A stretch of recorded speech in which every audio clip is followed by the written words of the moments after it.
Rise and Shine fam. I'm so grateful to be back. I know it's been a while. Um, but hey, we're making it through the holiday season. But I know with the holiday season comes a lot of confusion, strain, whatever emotion you want to put to it. It's going to be a hard time. But one thing I wanted to talk about that specifically goes with Thanksgiving, but can be used all year round, is gratitude. I found this quote I really love. It's from Melody Beatty, I believe that's how you say her last name, is gratitude unlocks the fullness of life. It turns what we have into enough and more. It turns denial into acceptance, chaos to order, confusion to clarity. It can turn a meal into a feast, a house into a home, a stranger into a friend. Now, I have experienced hard trials in my life. I know people who have gone through more extreme stuff than I have. But what I am grateful for is that I have been given the ability to put a step forward each and every day and be grateful for what I do have and to turn it into more than what is physically there. Whether it's money, whether it's an attitude you have towards a class if you're in school. Whatever it might be, we can turn something little into something more just based upon our attitude of gratitude. I know it's such a cliche thing to say, but in my heart of hearts, I believe it. That whenever possible, if we choose the attitude of gratitude, our lives will be blessed. Now, there are some hard things people go through. There's depression, anxiety, that causes it to be very, very, very hard to overcome that feeling of hopelessness. What I would challenge you guys to do if you experience these things where it's hard to see the gratitude is to write it down. Whether that's on your phone, whether you physically write it with a pen or pencil. Take the time to create what I've heard some people call a gratitude journal. And it could be 5 things a day. I've seen someone do 100 things a day for 10 days straight. Whatever you feel you're capable of.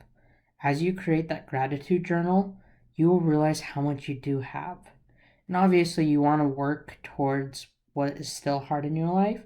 Like, if you want to get into a better place with work on that. But be grateful for what you do have. And most importantly, and this is something I've had to learn recently, is expressing that gratitude. I think sometimes we just think in our heads, oh, I'm grateful for this, I'm grateful for that. But do we ever, walk up to our boss? Do we ever message our boss at work and say, I am so grateful that you have helped me learn my skills in typing, my skills in management. Whatever it may be, if we show that gratitude and then we act upon those skills we have gained, people are more willing to see us for more than we are. Now, as we take the time to learn these things, we will judge people less, and more importantly, we will be happier with where we are in our lives. And once again, I can't express this enough, but there will be hard times. But we can refocus our energy, our strengths in such a way that helps us to grow and build upon those hard things.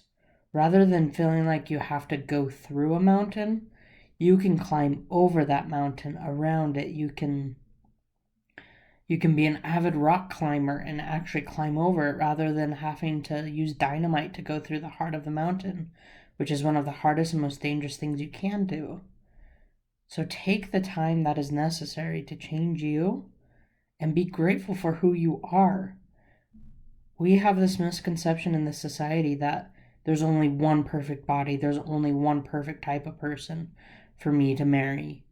When in reality, that's stupid. We need to take the time to recognize our uniqueness.